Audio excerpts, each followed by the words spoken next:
Happy new year to all my friends.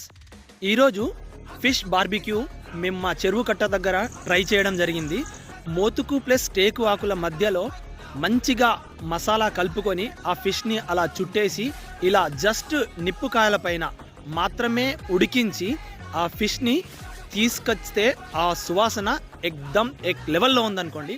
పొగలు పొగలు కక్కుతూ లోపల నుంచి బయటికి వెళ్తుంది. చూడండి ఒకసారి, ఈ ఫిష్ స్మెల్ మాత్రం కేక వస్తుంది. దానిపైన ఇలా నిమ్మకాయ వేసుకొని ఆ టేస్ట్ చేస్తుంటే మాత్రం అత్యంత అమోఘంగా ఉంది. నిజంగా చెప్తున్నా ఫ్రెండ్స్, న్యూ ఇయర్ రోజు ఇలా ట్రై చేయడం ఎంతో హ్యాపీగా అనిపించింది. మా ఫ్రెండ్స్, మా అన్నయ్య వాళ్ళందరం కలిసి ఈరోజు ఈ ఫిష్ని ఇలా బార్బిక్యూ చేసుకొని తినడం జరిగింది. ఒక్కొక్కరి ఫేస్లలో చూస్తుంటే మాత్రం కిరాక్గా హ్యాపీగా అనిపించింది. Thank you for watching this video. Happy new year to all. Happy new year.